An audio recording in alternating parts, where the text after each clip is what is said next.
Bonjour. Bonjour à tous et bienvenue sur ma chaîne YouTube, en tout cas, la chaîne qui veut ton bien de A à Z. Je ne vais pas être très longue parce que nous sommes en temps de confinement et je vois que c'est vraiment difficile parce que c'est pas notre quotidien. La dernière fois, c'était tout nouveau. Mais maintenant, la deuxième fois, là, ça devient encore très dur. Je viens juste vous mettre en garde. Il faut que nous respectons. Il faut que nous respectons. Respecter les consignes. Parce que là, maintenant, la peur est dehors. Vous savez, ce n'est pas pour le plaisir qu'on nous dit de rester chez nous. Ce n'est pas pour le plaisir qu'on nous dit vous restez à la maison. C'est parce que ceux qui nous gouvernent et ceux qui ont le pouvoir parce que c'est eux qui détiennent tout, ben, eux, ils vont, ce qui se passe à l'hôpital et tout, ils le savent, ils voient comment il y a des morts. Il y a quelqu'un qui me dit, oui, mais le sida a tué. Mais le sida tue comme ça, hein. Le sida tuait, mais tu avais la possibilité de te protéger. On avait matraqué aussi, préservatif. Mais le sida, là, c'est quand même un acte, ça te demande un peu plus. Mais pour le coronavirus, là, c'est-à-dire que parler, toucher comme ça, là, ça y est. Le sida, c'était un acte. Un enfant qui n'avait pas de relation sexuelle ne pouvait pas attraper le sida. Une personne âgée là et qui n'avait pas de relation sexuelle ne pouvait pas attraper le sida. Mais là où nous en sommes là, c'est dangereux. C'est dangereux. Vous ne voyez peut-être pas parce que vous avez 20 ans, vous avez 30 ans et que vous tracez. Mais approchez-vous des gens qui sont dans les milieux hospitaliers, vous allez voir. Il y a réellement péril en la demeure. Il se passe vraiment des choses incroyables. Est-ce que vous avez déjà vu de notre époque là, les nombres de cercueils, on a été touchés. Notre communauté a été touchée. Nous avons été blessés, touchés. Donc, qu'est-ce qu'on nous demande? Il faut qu'on reste chez nous et que nous sortons que pour faire ce qui est nécessaire, le nécessaire. C'est le moment aussi de se remettre un peu aux questions. De se remettre en question, de chacun se regarder. Regarde un peu ta vie. Moi, je viens maintenant parler à tous ceux-là qui disent que nous croyons en Dieu, là. C'est maintenant, on s'assoit, on regarde, on dit, oh, mais notre pays, là, il y a beaucoup d'églises, il y a beaucoup de pasteurs, il y a beaucoup de ci, il y a beaucoup de ça. Mais pourquoi le pays est aussi pauvre? Pourquoi ces corruptions? Pourquoi ces malversations? Pourquoi ces méfaits? C'est peut-être quelque chose qui ne va pas. Pourquoi toi-même tu ne décides pas de changer? Ce n'est pas dire aux autres de changer, mais si chacun se disait, moi je change là, est-ce que ce ne sera pas l'occasion?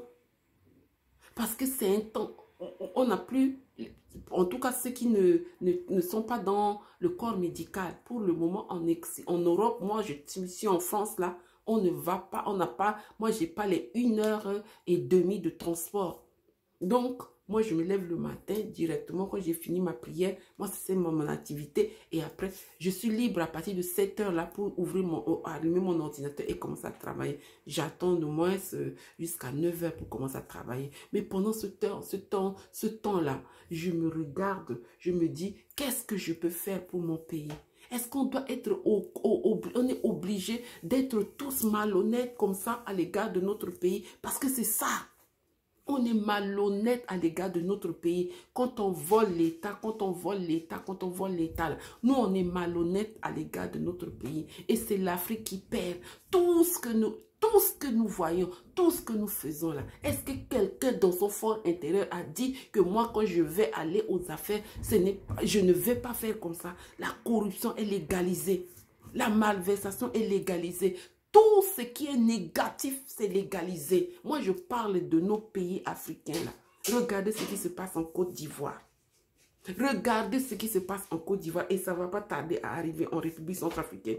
Des présidents qui sont au pouvoir pour des siècles. Amen. Ils sont au pouvoir pour des siècles et des siècles. Amen. Yasingbe et Yadema est passé. Maintenant, c'est son fils fort qui est là. Des siècles et des siècles. Amen, c'est les mêmes personnes. On est là-bas, pourquoi? Parce qu'on va là-bas, c'est que là-bas, c'est quand tu es là-bas que tu peux manger. C'est quand tu es là-bas que tu peux voler. C'est quand tu es là-bas que tout. Mais nous-mêmes là-haut, nous-mêmes là, un pays qui parle de, nous on est beaucoup, on croit des délégations et des délégations, des confréries, de ceci, de ça, des églises à nos points finir. Des églises à nos points finir. Mais là où Dieu est là, c'est là qu'il y a trop de pauvreté. Je donne un exemple. Tu n'es pas obligé de faire comme tout le monde. Le peuple d'Israël là se trouvait en Égypte. Le peuple d'Israël a dit que nous n'allons pas faire comme vous. Nous servons un Dieu vivant. Ils sont restés fidèles à leur Dieu. Il n'y avait pas des églises et des églises, mais c'est dans le comportement. Chacun louait Dieu dans sa maison. On partageait chacun. Pendant la période là où on parlait de ce peuple qui était en Égypte là, on ne parlait pas d'assemblée, mais on parlait de vie, vie de Dieu, vie dans ton corps, vie dans ta vie là. C'est Dieu est dans ta vie. C'est pas comme ça. Vous parlez de Dieu, vous rentrez seulement à l'église, mais quand vous sortez, vous êtes dans le monde. Mais les Hébreux, là, quand ils étaient en Égypte, là, ils allaient travailler. Mais quand ils rentraient chez eux, c'était chez eux. Ils étaient avec Dieu chez eux, dans leur maison, dans leur casserole, dans leur marmite. Tout était conforme à ce que Dieu dit. C'est comme ça que Dieu a été fidèle avec eux et Dieu les a amenés à sortir. Dieu a démontré sa puissance. Mais pour nous, là, c'est comment? Il n'y a pas d'école, il n'y a pas d'hôpital. On vous a dit que quand le peuple, là, était en Égypte, là, ils souffraient parce que c'est le travail. Mais chez eux, quand ils étaient dans leur camp, ils avaient tout ce dont ils avaient besoin. Il ne pleuvait pas en Égypte, mais il pleuvait sur leur camp. Ils se faisaient du soleil en Égypte, mais ils ne faisaient pas soleil. Pourtant, ils étaient tous dans le même périmètre parce qu'ils étaient fidèles à Dieu. Mais pour nous, là, c'est comment? Les églises à nos points finis. Les églises partout. Dans chaque carré de terrain chez nous, c'est les églises. Mais c'est là où le diable est en puissance. C'est là où il n'y a pas un endroit en République centrafricaine où tu vas et que tu vas trouver quelque chose de saint. Tout est souillé. Le diable est venu. Il a mis son doigt comme ça, tac, dans l'eau là que nous buvons. Donc, tout est souillé. Toi-même, toi là qui m'écoutes, là, tu peux pas dire que moi, je ne veux pas faire comme ça. Je ne veux pas faire comme ça. Moi, je vous regarde comme ça. Je vous regarde comme ça. Même s'il y a 1000, il n'y a pas personne. Mais je sais qu'il y a quelqu'un qui écoute et qui dit que c'est la vérité. Il y a quelqu'un qui écoute, qui dit de la tête jusqu'au pied, tout est pourri. Seulement, il faut que toi seul, même si tout le monde est contre toi, là, toi seul, tu dis je ne veux pas faire comme ça. C'est le but de mon message. Pour qu'une personne dise que je ne suis pas dedans. Je ne suis pas dedans. Je ne veux pas. Moi, je vais conjuguer le verbe Dieu. Je conjugue ça. Le verbe de Dieu. Je vais le conjuguer. Si Dieu est pour toi, qui sera contre toi? Toi, tu penses que parce que tu vas faire comme tout le monde et que ça va marcher, ça ne va pas matcher. Ça ne va pas matcher. Vous prenez l'argent, vous voulez faire ça. Pourquoi vous ne créez pas directement les hôpitaux? Tu veux gouverner, pourquoi? Tu veux être à la tête là, pourquoi? Tu briques ce poste là, pourquoi? Parce que là, si tu restes comme ça, tu ne peux pas aider ton pays. Tu ne veux pas aider ton pays. Il est question aujourd'hui de poser la question, qu'est-ce que je peux faire pour mon pays? Qu'est-ce que je peux faire sans passer par la marmaille? Parce que je sais que le gouvernement, tout ça là, c'est la marmaille. Pourquoi on ne peut pas faire sans pour autant passer par là? Si tu aimes tant ton pays, si tu aimes beaucoup ton pays là, et nous aimons notre pays, tu ne peux pas faire autrement. Tous ceux qui ont brigué la magistrature suprême, là, comme ils n'ont pas passé, là, ils sont venus se croiser les bras. Mais l'argent que tu avais pris pour aller mettre là-bas, là, tu ne pouvais pas construire un petit dispensaire, un centre de santé. Tu ne pouvais pas créer une petite école, créer une coopérative et gérer cela et faire du bien, donner à manger à un peuple qui n'a pas sécurisé. Tout ça, tu ne pouvais pas faire. C'est seulement la magistrature suprême. Et tu vas me dire à moi d'aller voter pour toi? Et tu vas me dire à moi de croire à tes balivernes, de croire à ce que toi tu es en train de faire. Non, nous ne sommes pas gentils. Nous sommes très méchants, nous sommes mauvais. Aujourd'hui, il faut que quelqu'un vous dise la vérité. Et je suis là pour vous le dire. Tu n'écoutes pas, mais tu vas écouter parce qu'il y a une personne qui va au moins écouter ce message-là. Je suis là. Je suis celle qui fait trembler les parasites. Une seule voix seulement. Parce que je sais que Dieu est dans mon affaire. Dieu est dans mon affaire. On ne peut pas. On ne peut pas. Je vous en prie. Le pays est par terre. Là, aujourd'hui, nous avons l'occasion de nous relever. Pourquoi continuer seulement de faire ce qui est mauvais? Pourquoi? Quand est-ce que nous, on va ouvrir les yeux? Quand est-ce qu'on va dire que ça, c'est l'heure? C'est l'heure de l'Afrique qui a sonné. C'est quand même notre heure qui a sonné. C'est notre temps maintenant. Ça y est, notre grossesse a commencé. Ça y est, la grossesse a commencé. Donc, il faut se rendre compte et maintenant dire que ce qui se passe ici, là, ça ne nous a pas touchés. Donc, nous, hein, on n'a qu'à laisser un peu. On n'a qu'à être sincère. Vous continuez de voler l'argent pour venir mettre ici. Vous continuez de voler l'argent là-bas pour venir mettre ici. Faites attention parce que vous n'allez pas manger cet argent-là. Vous n'allez pas manger. Ni Samba Panza, ni Ngende, ni Toadera, ni Bozize, ni je ne sais pas qui, comment ça s'appelle, Digele, parce que j'ai dit que seulement les 5, ni Dolegele, ni qui est-ce qui encore qui se présente, je ne sais pas si c'est Yabokasa ou Yaki ou Yaki, là, vous tous qui vous présentez là. Je n'ai vu personne qui est sincère là-dedans. Si vous étiez sincère là, quelle est votre fondation? Quel est l'acte que vous avez posé? Quelle est l'œuvre humanitaire que vous êtes en train de faire dans l'intention de faire d'abord du mal, de faire d'abord du bien à votre peuple avant de briguer la magistrature suprême? Vous faites d'abord déjà que du mal. C'est du mal que vous faites à votre peuple. Si tu as autant d'argent, si tu en as beaucoup comme ça, tu vas aller briguer la magistrature. On demande 50 millions qu'il faut payer là. 50 millions là, tu penses qu'un village ne peut pas être heureux avec ça? Les budgets de nos villages, c'est combien? Même le 10% de ce budget, de cette caution qu'il faut payer là, ça peut faire du bien à un village. Et surtout nos villages là, est-ce que c'est un budget de 50 millions? Non.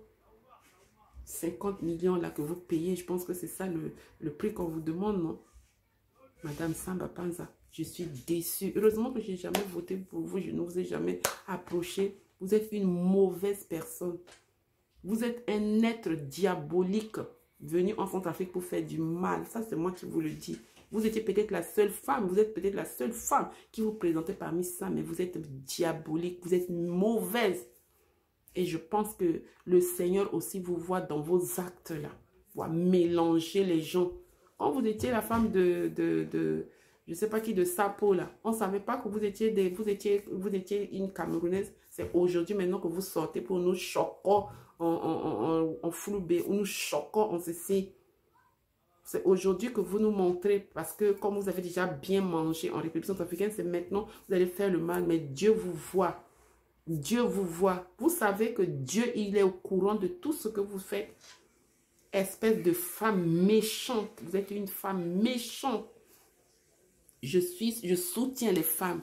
Je veux que les femmes se lèvent en République centrafricaine, mais pas comme vous là. Vous avez conduit la transaction. Vous vous êtes levé. Dès que vous vous êtes levé, vous avez montré la saga. J'ai dit, ça c'est quelle activité, ça c'est quel comportement. Vous avez montré directement les armes. Donc vous étiez une femme frustrée. Vous étiez une femme aigrie. Vous attendiez une occasion de vous montrer votre haine. Vous l'avez montré. La République centrafricaine vous voit. Chacun de vous là qui vous présentez là, avec vos vies compliquées, avec vos vies mauvaises, avec vos vies médiocres là. Dieu vous voit.